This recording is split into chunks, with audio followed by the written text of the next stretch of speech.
Hello and thanks for joining me. Today we have the 4Runner GateKeeper on the table.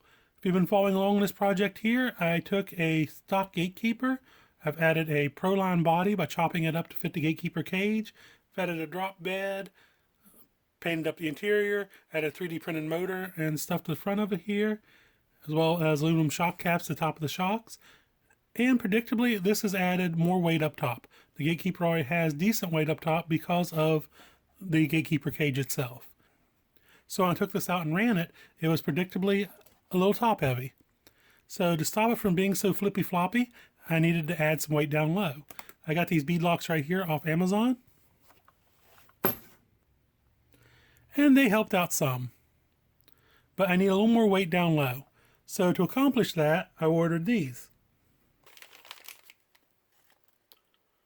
Brass wheel weights off of Amazon. These were provided by the same, I don't know if RC manufacturer or distributor would be the best way to put it, RC Lions. So they should fit these wheels from the same distributor. Let's take them out of the package and take a closer look at them. And here they are. They are heavy. Each one individually does feel heavy. They're supposed to be 65 grams a piece. I will weigh them in a minute and see if they are.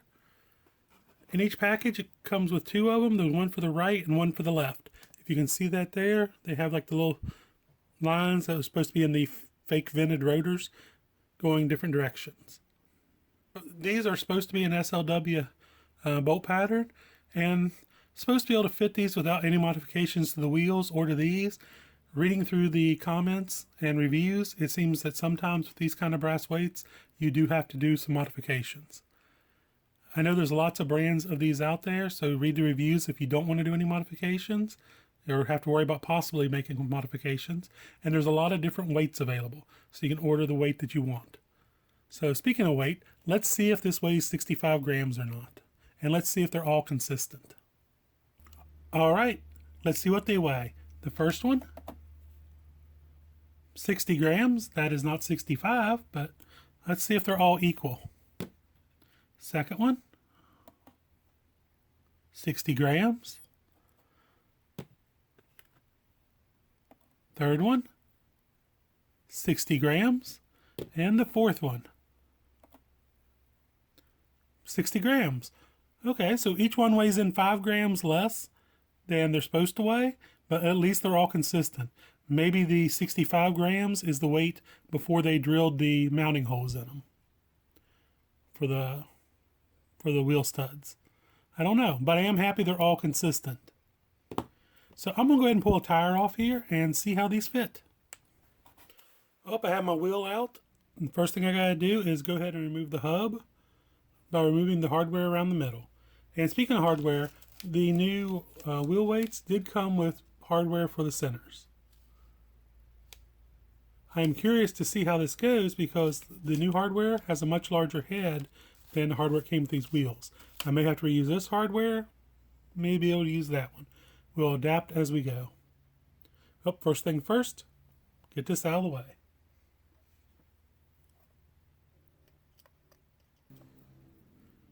Take my wheel here, flip it over, let's see how this weight fits in here.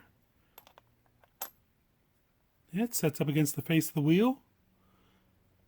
It's kind of notched here to clear these bolts right here around the edge. And fits pretty well in there. You can see how the holes in the weight are just a little bit bigger than the holes in the wheel, but I think that'll be fine. Let's go ahead and see how the hub fits. Here's the hubs that came with these. I think at a later date I may swap these out for something just a little bit thicker, standard SLWs, and drill the holes in the wheel just a touch bigger. But time will tell.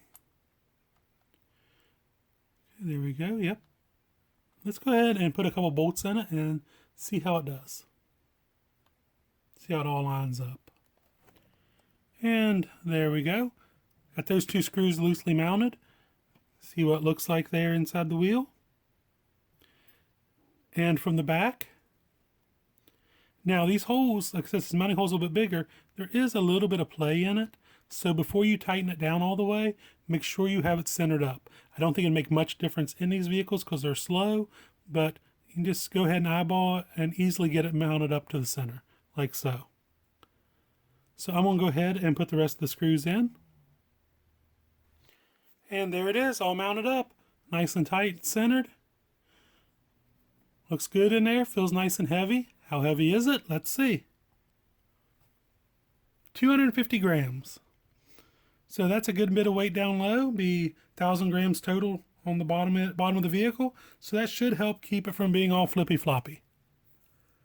So next up, I'm going to go ahead and take this tire and put it back on the vehicle and pull another one off and go ahead and do the other 3. And then I'll be back to give you my final thoughts. The other 3 are now installed. I had no problem with them at all. They installed just like the first one. They all fit very nicely and added substantial weight down low. This will be a big improvement on this truck. And honestly, even the hardware came with them, even though I couldn't use it, was good hardware. The hardware came with these wheels is horrible. But the hardware for the brass weights, pretty good stuff. This should make this vehicle a lot more stable, a lot less top heavy, and is just a good upgrade for any top heavy truck. Clearances are good. You can see the front. Clears everything around the hub there. And in the rear, clears there as well. It's very tight, close to them screws right there that can hold the axle shafts in, but it does clear. I highly recommend these if you're looking for an upgrade for your vehicle, or if you're just looking to do a little fine tuning.